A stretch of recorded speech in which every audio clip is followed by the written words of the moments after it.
दोस्तों, मृत्यु एक ऐसा सच है जिसे कोई चाहकर भी पीछे नहीं हट सकता है। हम सभी को जीवन ही इसीलिए मिलता है ताकि एक दिन हम अपने शरीर का त्याग कर सके। जिस भी इंसान ने धरती पर जन्म लिया है उसको आज नहीं तो कल इस धरती से विदाई लेनी ही होती है। कोई भी धरती पर अमर होकर नहीं आता है, जीवन का चक्र ही यही है। आज जिसका जन्म हुआ, आने वाले समय में वो धरती छोड़कर चला जाएगा, फिर उसको उसके कर्मों के हिसाब से नया जन्म और नया शरीर मिलता है। हालांकि कई बार सवाल आता है कि जीवन और मृत्यु का रहस्य क्या है, और अगर इंसान अमर नहीं है तो उसके गुजरने के बाद उसकी आत्मा क्यों भटकती रहती है, और मरने के बाद आत्मा के साथ क्या होता है। इन सभी सवालों के जवाब आज हम जानेंगे। लेकिन अभी तक आपने वीडियो को लाइक नहीं किया है तो फटाफट से करिए, और चैनल पर नए हैं तो सब्सक्राइब करके बेल आइकन को ऑन कर दीजिए। दोस्तों, हमने अक्सर किस्से कहानियों या फिर अफवाहों में तो निधन के बाद आत्मा को मिलने वाली यातनाएं या फिर विशेष सुविधाओं के बारे में तो कई बार सुना है। लेकिन क्या वास्तव में इस दुनिया के बाद भी एक ऐसी दुनिया है जहां आत्मा को संरक्षित कर रखा जाता है? अगर नहीं तो जीवन का अंत हो जाने पर आत्मा कहाँ चली जाती है? दोस्तों, गरुड़ पुराण जो मरने के बाद आत्मा के साथ होने वाले व्यवहार की व्याख्या करता है, उसके अनुसार जब आत्मा शरीर छोड़ती है तो उसे दो यमदूत लेने आते हैं। मानो अपने जीवन में जो कर्म करता है, यमदूत उसे उसके अनुसार अपने साथ ले जाते हैं। अगर मरने वाला सज्जन पवित्र है तो उसके प्राण निकलने में कोई पीड़ा नहीं होती है, लेकिन अगर वो दुष्ट या पापी हो तो उसे पीड़ा सहनी पड़ती है। गरुड़ पुराण में ये उल्लेख भी मिलता है कि मृत्यु के बाद आत्मा को यमदूत केवल 24 घंटों के लिए ही ले जाते हैं, और इन 24 घंटों के दौरान आत्मा को दिखाया जाता है कि उसने कितने पाप और कितने पुण्य किए हैं। इसके बाद आत्मा को फिर उसी घर में छोड़ दिया जाता है जहाँ उसने शरीर का त्याग किया था। इसके बाद 13 दिन के उत्तर कार्यों तक वो वही रहता है।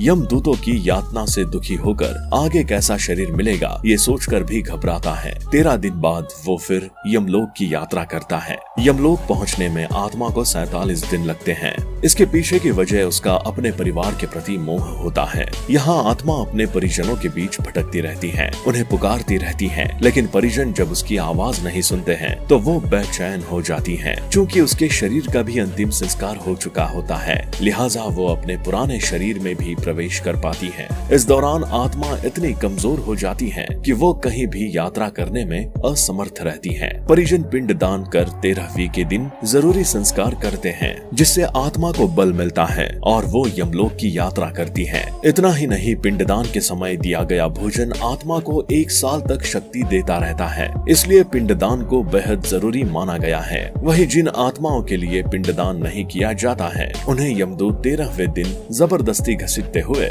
यमलोक की ओर ले जाते हैं। आपको बता दे कि गरुड़ पुराण में ये भी बताया गया है कि मृत्यु कैसे भी हुई हो, काल या अकाल उसका प्रोसेस 6 महीने पहले ही शुरू हो जाता है। ऐसा भी कहा जाता है कि 6 महीने पहले होने वाली मृत्यु को टाला जा सकता है, लेकिन मृत्यु से अंतिम 3 दिन पहले सिर्फ मनुष्य के पुण्य ही उस मृत्यु को टाल सकते हैं। पुराणों में ये भी लिखा गया है कि दुनिया से जाने का एहसास इंसान को 6 महीने पहले एक ना एक बार जरूर होता है। हिंदू शास्त्रों के अनुसार जन्म मृत्यु एक ऐसा चक्र है जो हर टाइम चलता रहता है। पुराणों की माने तो 84 लाख योनियों में भटकने के बाद हमें मनुष्य के रूप में जन्म मिलता है। दोस्तों, मृत्यु के बाद आत्मा के अस्तित्व को लेकर भी अलग अलग धारणाएं हैं। कुछ तो इसके अस्तित्व से इनकार करते हैं तो कुछ कहते हैं कि आत्मा का अस्तित्व तभी तक है जब तक कि मानवीय शरीर जिंदा है। निधन के बाद आत्मा का भी अंत हो जाता है। वहीं भगवान कृष्ण ने श्रीमद् भगवद गीता में बताया है कि आत्मा अनंत,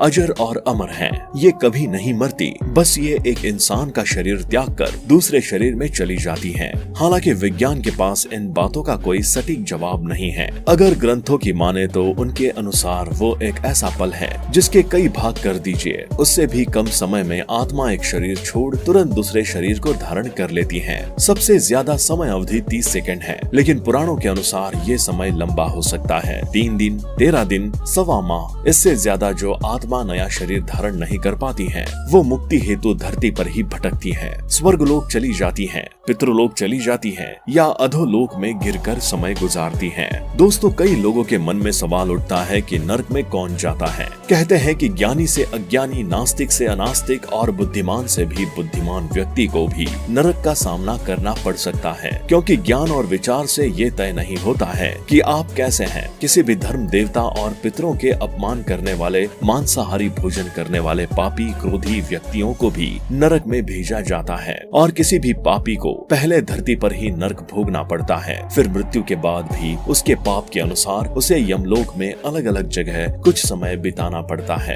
इसलिए कहा जाता है कि किसी का बुरा नहीं करना चाहिए। अब आपको बताते हैं मृत्यु के वक्त इंसान को कैसे पता चलता है कि उसकी आत्मा उसे छोड़कर जा रही है। माना जाता है कि मृत्यु से ठीक पहले इंसानी शरीर के कई अंग काम करना बंद कर देते हैं। ज्यादातर सांस पर इसका सबसे जल्दी असर पड़ता है। वहीं जब स्थिति नियंत्रण के बाहर होने लगती है तो दिमाग गड़बड़ाने लगता है। वहीं सांस बंद होने के कुछ समय बाद ही दिल भी काम करना बंद कर देता है। दिल की धड़कन बंद होने के लगभग 4 से 6 मिनट बाद ही मस्तिष्क ऑक्सीजन के लिए छटपटाने लगता है। मनुष्य के निधन होने के बाद इंसानी शरीर का तापमान हर घंटे 1.5 डिग्री सेल्सियस गिरने लगता है। बदन जकड़ जाता है क्योंकि शरीर में मौजूद खून कुछ जगहों पर जमने लगता है। त्वचा की कोशिकाएं मौत के 24 घंटे बाद तक जीवित रह सकती हैं। आंतों में मौजूद बैक्टीरिया भी जिंदा रहता है। ये शरीर को प्राकृतिक तत्वों में तोड़ने लगते हैं। ये बात अभी तक कोई नहीं समझ पाया है कि मरने के बाद हमारा क्या होता है, क्योंकि एक बार अपने शरीर को त्यागने के बाद वापस उस शरीर में समा जाना असंभव है। इसीलिए निधन के बाद की दुनिया कैसी है, ये अभी तक एक रहस्य ही बना हुआ है।